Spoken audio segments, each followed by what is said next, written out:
guys, what's up? Welcome back to my channel. So a couple weeks back I made these really amazing vegan banana nut muffins, and I just wanted to share the recipe with you guys because it was so good and it was really easy. And I tend to buy a lot of bananas because I use them in my smoothies pretty much every morning, but sometimes I can't use all of them up before they get way too ripe, and so this is a really good option for using up those bananas and not having them go to waste. Alright, so I'm just going to go over the ingredients that you'll need in order to make these muffins. You're going to want 3 to 4 bananas, and you want them to be extremely ripe.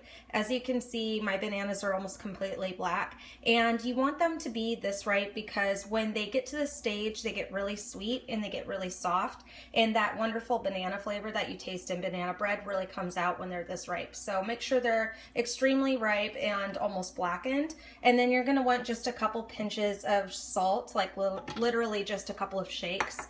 And then I'm using a 1.5 cups of crushed walnuts. If you're allergic to nuts, you don't have to use them, or if you don't like walnuts, you're more than welcome to substitute like a cup of sunflower seeds or whatever nuts you want, but I really like walnuts, but again, you don't have to use them.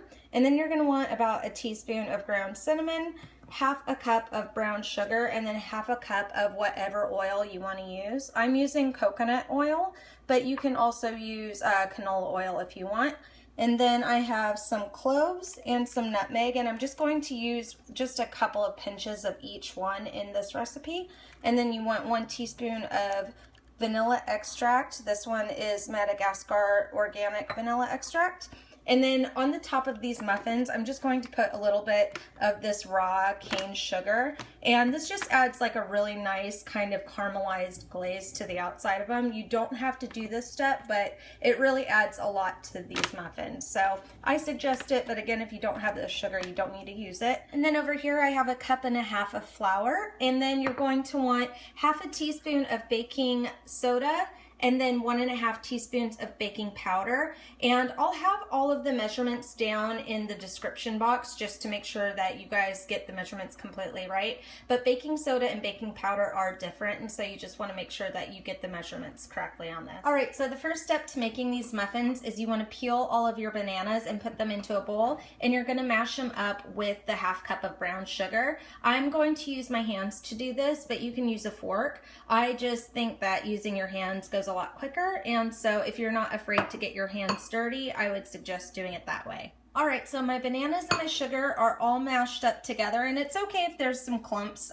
You're not going to be able to smooth out all of the clumps of bananas, so that's okay, don't stress about that. But I'm going to go ahead and take my 1/2 cup of oil and just add it in, and then I'm going to stir that in along with my seasonings, my cinnamon, my cloves, my nutmeg, and then my 1 teaspoon of vanilla. Okay, so for my nutmeg and for my cloves, I just wanted to show you how much I'm going to add in. This is what about a pinch or a pinch or 2 looks like, and so this is my cloves. I'm going to add that in along with a pinch or 2 of nutmeg, and then I'll show you how much salt I'm going to use. Literally just like 2 shakes, not very much at all. Alright, so now I'm going to add in my nuts, and then I'm just going to stir all of my wet ingredients and my nuts together.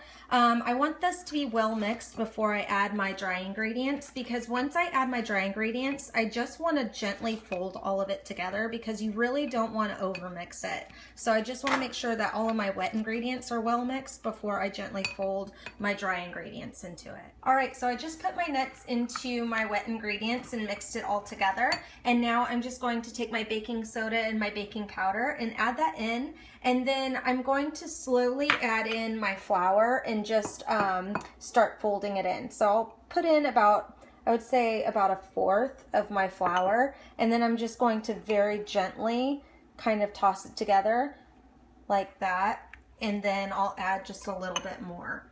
But the trick is you really don't want to overmix this.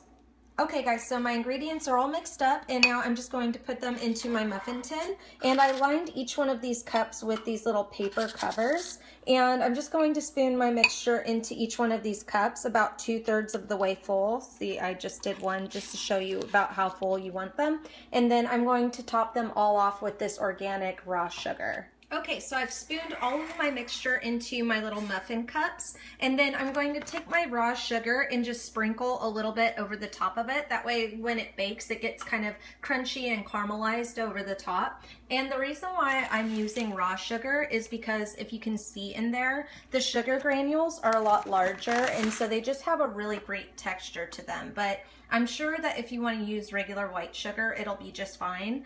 But I just like to add a little bit, kind of like sprinkles over the top.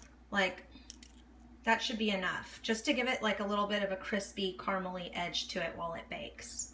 Okay, so I'm done adding the sugar to all of my muffins, and now what I'm going to do is I'm going to pop these into the oven on 350 degrees for about 20 minutes, and I'm just going to cook them until they fluff up, get golden on the top, and if I stick a toothpick into one of them, it'll come out clean. So I think that'll take about 20 minutes, but if not, I'll just bake them for a little bit longer. Okay guys, so here they are, all done, and I just baked these for about 20 minutes, and they're completely done, and these just look so good. I love the sugar on top. That's probably my favorite part about this recipe because it just adds like a nice crunch and a nice texture to them. But yeah, that's it for this recipe. I hope that you guys have enjoyed it. Go ahead and leave me a like, and I will know to make more videos like this. And as always guys, thanks so much for watching. I'll see you soon.